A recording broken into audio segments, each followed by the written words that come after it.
it's the most difficult place for any group will concentrate, because between looking at me and looking to the beautiful Jerusalem, there's a fine line.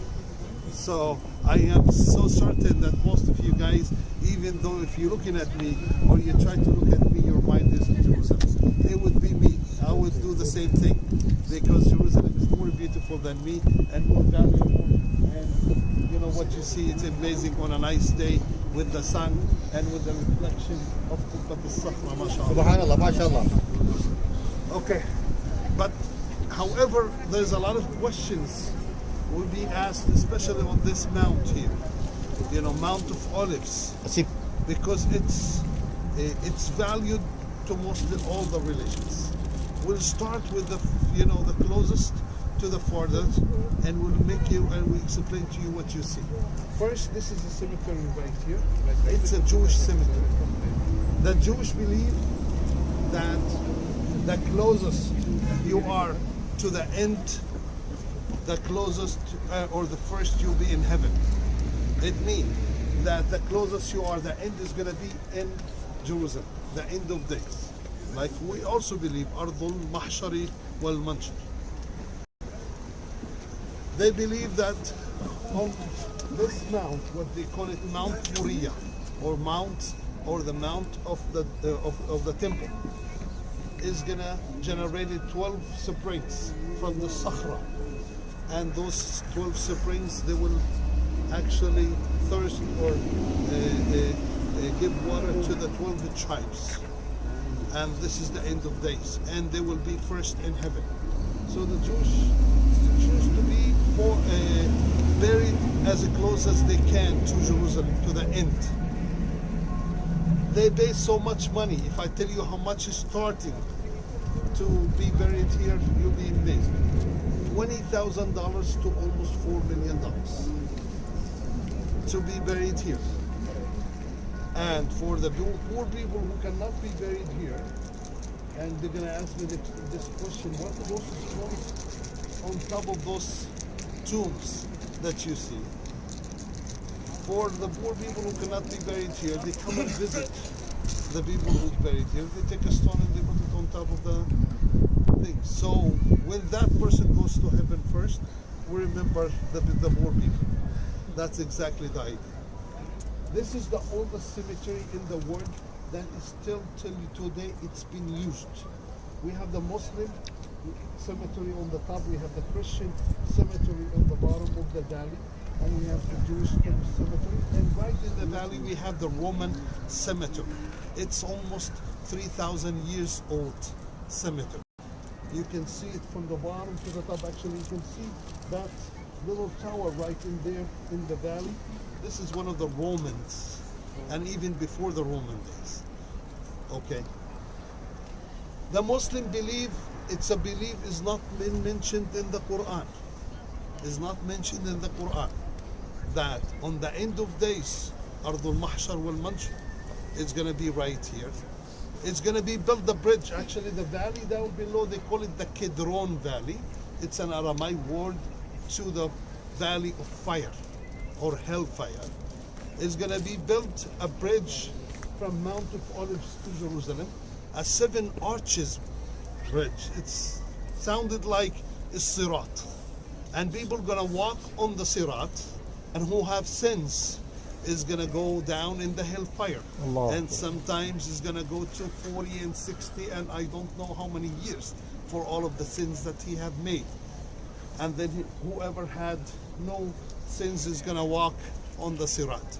Because of that, behind you it was built a hotel. It's called the 7 Arches. The 7 Arches because of that bridge, what we call it in Muslim probably the Sirat.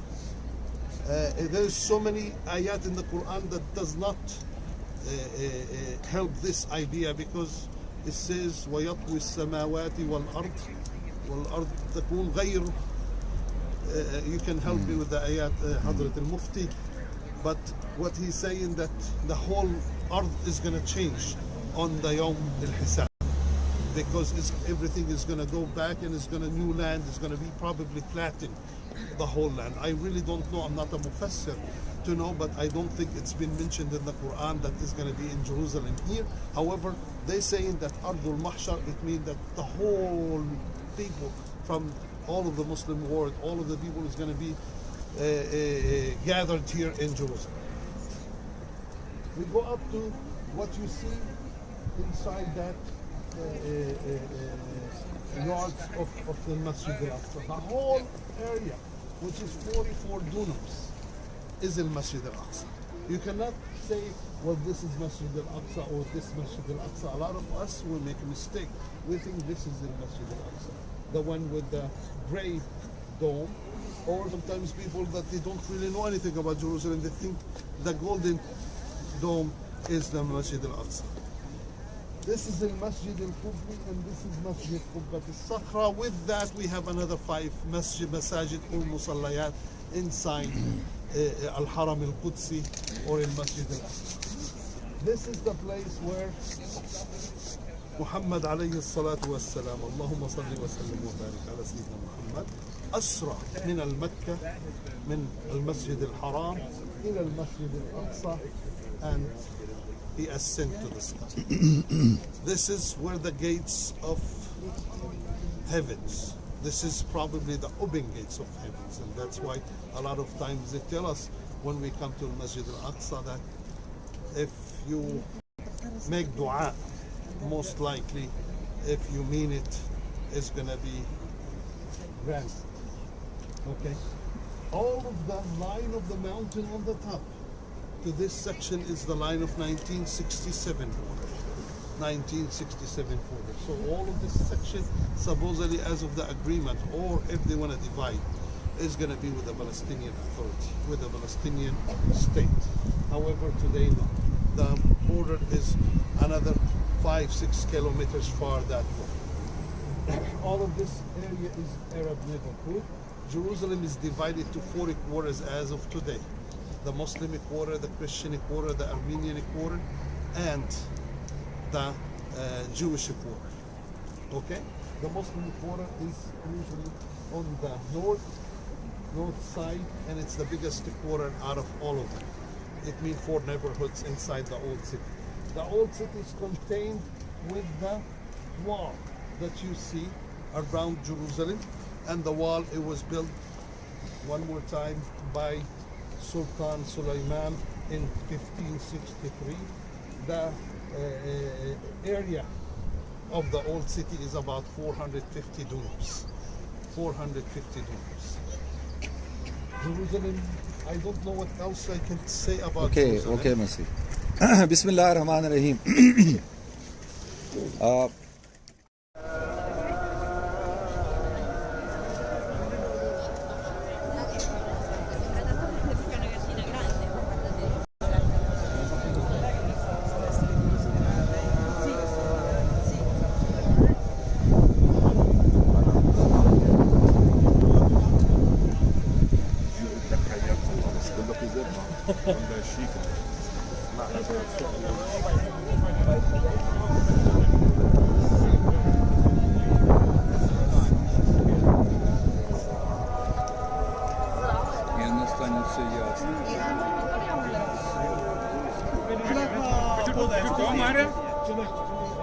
Could you go, Martin?